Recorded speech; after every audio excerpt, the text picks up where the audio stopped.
आज भी जो बॉलीवुड के फैंस अपने पुराने गानों को याद करते हैं तो रफी साहब और अनुराधा पौडवाल जी की आवाज एक महफिल की तरह उनके दिलों में गूंजती है। ये दोनों आवाजें मिलकर जो जादू बनाती थी वो कहीं और सुनाई नहीं देता। आज के इस सफर में हम लेकर आए हैं उनके कुछ सुपरहिट गाने और उनके पीछे छुपी कहानियाँ जो आपको 70s और 80s के दिनों की याद दिला देगी। 1970 के दौरान जब मोहम्मद रफी बॉलीवुड म्यूजिक इंडस्ट्री में अपने शिखर पर थे, एक नए टैलेंट ने म्यूजिक की दुनिया में कदम रखा, अनुराधा पौडवाल। अनुराधा जी एक यंग और एंथुसियास्टिक सिंगर थी जो इस सफर में अपना नाम बनाना चाहती थी। पहली बार उनकी मुलाकात रफी साहब से उनके मेंटर ने अरेंज की थी। अनुराधा जी को कुछ समझ नहीं आ रहा था कि वो इतनी बड़ी हस्ती के सामने कैसे रिएक्ट करें, लेकिन रफी साहब की ह्यूमैनिटी और वार्मथ ने उनका डर मिटा दिया। ये मुलाकात अनुराधा जी के लिए एक सपने से कम नहीं थी। रफी साहब ने उनका दिल खोलकर स्वागत किया और उन्हें सीखने का मौका भी दिया। ये उनके साथ काम करने का पहला कदम था। रफी साहब और अनुराधा जी ने कई यादगार गानों में अपनी आवाजों का जादू बिखेरा। उनका सबसे पहला सुपरहिट गाना था आप तो ऐसे न थे।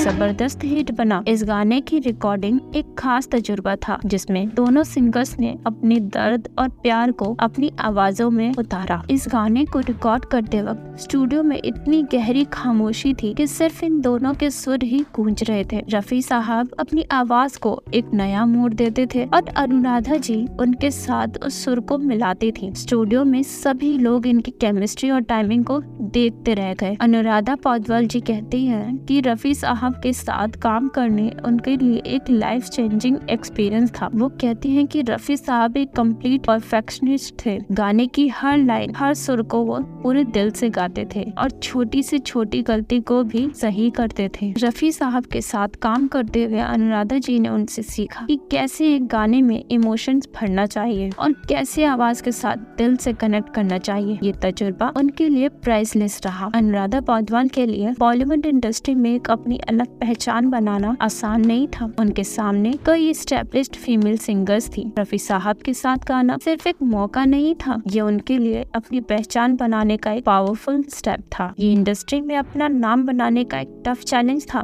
लेकिन रफी साहब के साथ और उनके गाने के दौरान मिले सपोर्ट ने अनुराधा जी को एक मुकम्मल सिंगर बनाया। रफी साहब और अनुराधा जी के गानों ने सिर्फ बॉलीवुड को ही नहीं पर आम आदमी के दिल को भी छू लिया था। जब आप तो ऐसे न थे और तेरे मेरे सपने जैसे गाने सपने सारे खोए हैं कहां रेडियो पर बजे तो फैंस कैसे उनके सुरों में खो गए, ये देखने लायक था। ये गाने लोगों के दिल में एक खास जगह बना चुके थे। हर किसी की यादों में ये गाने उनके पर्सनल कहानियों का हिस्सा बन गए थे। आज भी रफी साहब और अनुराधा जी के गाने बॉलीवुड की एक अमर विरासत है। इनका म्यूजिक सिर्फ एंटरटेनमेंट नहीं, एक कला है जो हर जनरेशन के लोगों के दिल को छू गया था। बॉलीवुड में जो मैजिक इन दोनों ने अपने सुरों से बनाया था वो आज भी वैसा ही ताज़ा है जैसे पहला हुआ करता था। ये गाने हमेशा के लिए बॉलीवुड और हमारे दिलों में जिंदा रहेंगे। अगर आपको ये कहानी पसंद आई और आप बॉलीवुड की और भी ऊंची नीचे कहानियाँ और गानों के पीछे के राज जानना चाहते हैं